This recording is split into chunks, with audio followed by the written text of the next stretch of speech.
Have you ever felt like you don't have enough time? That time becomes elusive and only slips through your fingers?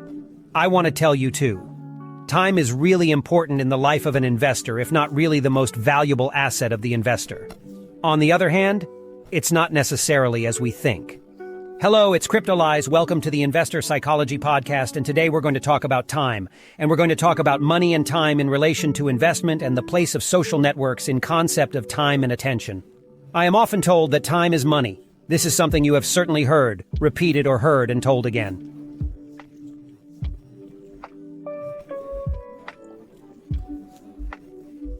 We are made to truly believe that time is necessarily linked to money, and that our time is money.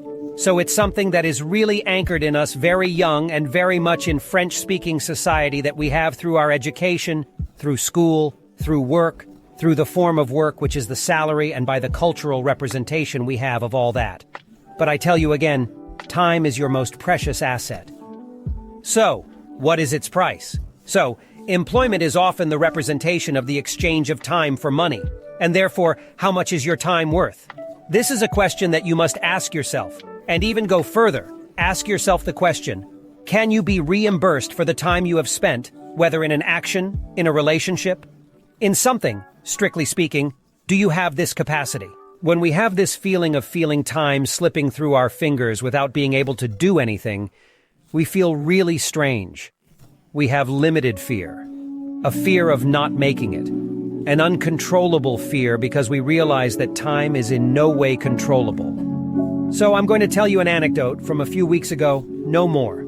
I let myself be fooled by a sticker of a pair of shorts. So I'm not necessarily a big consumer of shorts, I admit. And by chance I came across some videos, and below there was the bar with the different shorts, and I saw an image that intrigued me. So I clicked, and then 30 seconds later the shorts were finished. I looked up.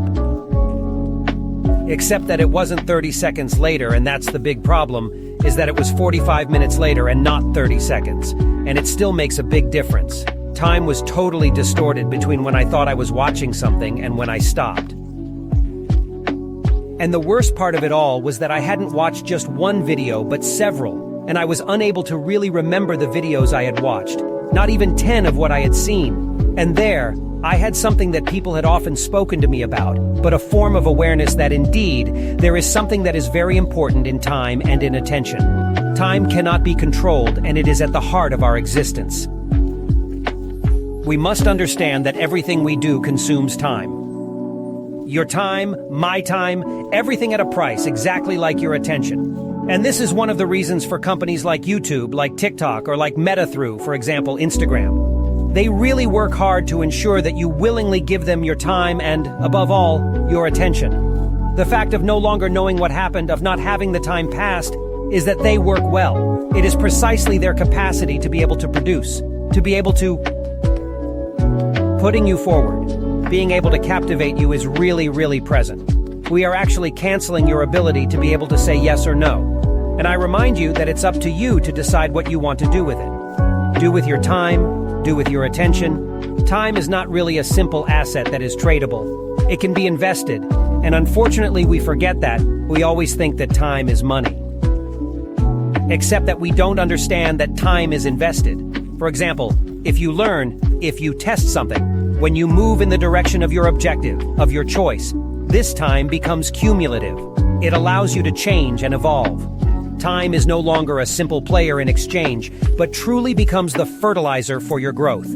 Every lesson, every relationship, every piece of information you're going to have, every podcast you're going to listen to and decide to, dedicating your attention will add to everything you have already seen and will make you grow.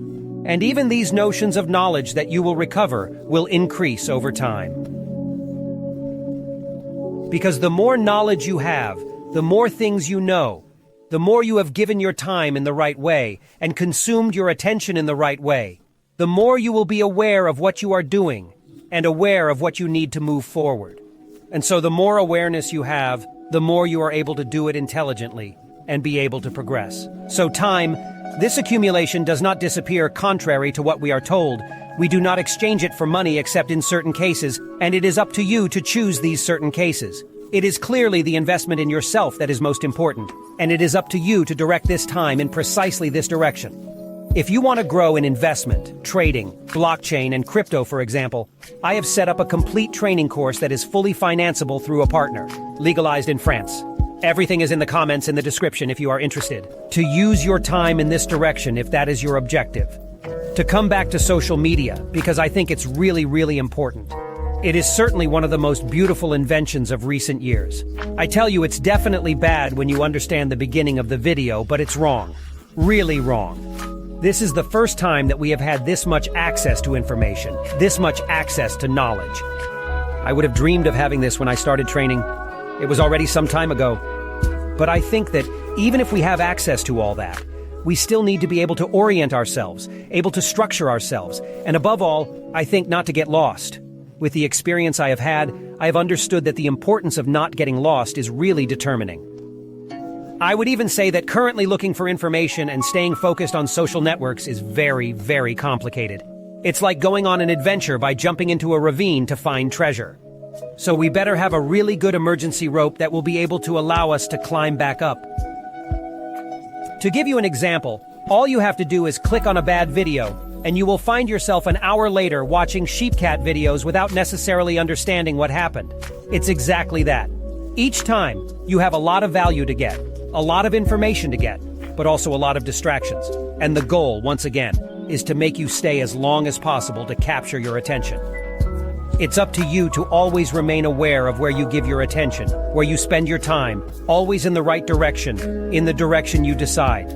Besides, it reminds me of a very close friend. She had launched a business at the time of artistic creation, and she also did her communication on the networks. It was her way of promoting herself, her way of selling, and that he was someone who was happy in his life.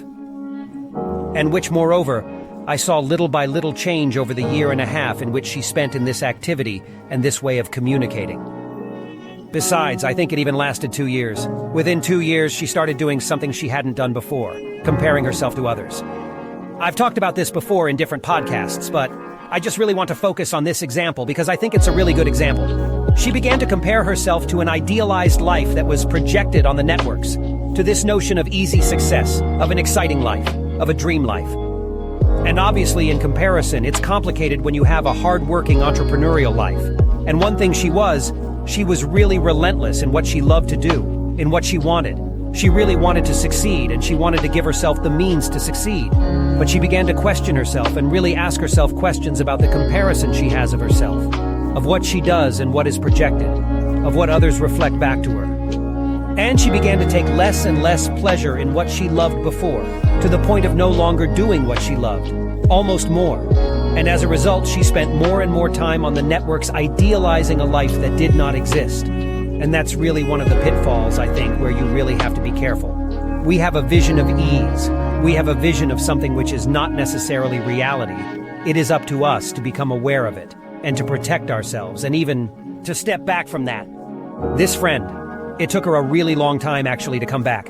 And above all, I think that it was the fact of coming so close to filing for bankruptcy that made him realize that it was perhaps not the right solution to stay in this schema, and that it was necessary at a given moment evolve, and something she did. It was complicated, but it took time. And through this time, from the moment it was used in the right way, she managed to be able to come out of that and instead build a brand that even works very well now. But it was still very complicated, and I think she was marked by what happened, marked by herself, the representation she had of herself. She who was so sure of herself, she who was strong compared to her representation and her ego, showed that she was unable to resist in relation to that. And that's why you always have to be very careful, once again, with your time and your attention. You really have to keep in mind that time is your most precious asset, and that it is also subject to your emotions and your thoughts. It may seem like an eternity or a fraction of a second, and it's really up to you to decide what you're going to do with it. Whether it's an eternity, whether it's a fraction of a second, it's up to you to spend it in the best way. For you and for your future. And remember, don't stay waiting, don't stay in contemplation. It's up to you to take action. Use this time in the best way for you and only for you. For your development or for those who matter to you. But that, at this point, is entirely up to you to decide.